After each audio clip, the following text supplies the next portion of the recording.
கோவையில் கஞ்சா விற்பனை செய்ததாக பிடிபட்ட 16 வயதான பள்ளி மாணவி கஞ்சா போதையில் போலீசாரிடம் பேசும் வீடியோ வெளியாகியுள்ளது.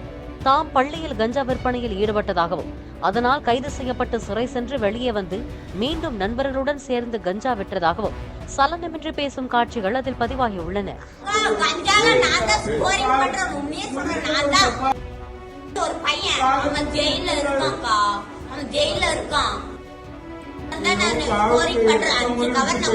ஸோ இந்த விஷயத்தை பார்க்கும்போது ரொம்பவே கஷ்டமாக இருக்குது.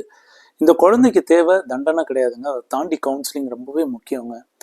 குழந்தைகள் ஏன் தவறாக போகிறாங்க அப்படின்னு பார்த்தீங்கன்னா, ஒன்று வீட்டில் பிரச்சனை, இல்லை படிப்பில் அவங்களுக்கு பிரச்சனை, இல்லை ஃப்ரெண்ட்ஸோட ப்ரெஷர், அதாவது பியர் ப்ரெஷர் அப்படின்னு சொல்லுவாங்க. இந்த மாதிரி விஷயங்கள் ஏதோ ஒன்று நடக்கும்போது தான் குழந்தைங்க வந்து இந்த மாதிரி தவறான வழிக்கு போவாங்க. முன்னாடிலாம் ஆண் குழந்தைகள் நிறைய அப்படி போயிட்டு இருந்தாங்க. இப்போ பெண் குழந்தைகள் இப்படி இருக்கிறத பார்க்கும்போது உண்மையிலேயே மனசு ரொம்ப வலிக்குதுங்க. ஸோ இப்போ என்ன பண்ணணும், இதில் பேரண்டோட ரோல் ரொம்ப முக்கியம். உங்கள் குழந்தையோட பிஹேவியரில் கொஞ்சம் நடத்தையில் மாற்றம் இருந்தால் கண்டிப்பாக உட்காந்து பேசுங்க. அவங்கள்ட்ட என்ன பிரச்சனை இருக்குன்றது காது கொடுத்து கேட்டாலே குழந்தைங்க வந்து தவறாக போகிறதுக்கான வாய்ப்புகள் ரொம்ப கம்மி. செகண்ட் வந்து டீச்சர்ஸ். கண்டிப்பாக ஒவ்வொரு டீச்சரும் வந்து அழகாக இந்த மாதிரி விஷயங்களை வந்து கண்டறியலாம். அப்படி ஏதாவது பிஹேவியர் சேஞ்ச் இருக்கா மேனேஜ்மெண்ட்டை சொல்லுங்கள், இல்லை குழந்தைகளோட பேரண்ட்ஸ்ட்டு சொன்னீங்கன்னா அவங்கள நல்வழிக்கு ஈஸியாக கொண்டு வந்துடலாம். அதே மாதிரி ஸ்கூலில் கவுன்சிலிங் சென்டர், இந்த கவுன்சிலிங் செல்லுன்றது வந்து எவ்வளோ தூரம் ஆக்டிவாக இருக்குதுன்னு எனக்கு தெரியல.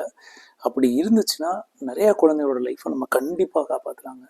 ஸோ இந்த நிகழ்வில் உங்களோட கருத்து என்னன்றது கமெண்ட் பாக்ஸில் மென்ஷன் பண்ணுங்கள். ஸோ இந்த வீடியோ யூஸ்ஃபுல்லாக இருக்கும்னு வச்சிங்கன்னா மற்றவங்களுக்கு ஷேர் பண்ணுங்கள். சைக்காலஜி பற்றி தெரிஞ்சுக்கணும் என்னை மறக்காமல் ஃபாலோ பண்ணுங்கள். Thank you so much.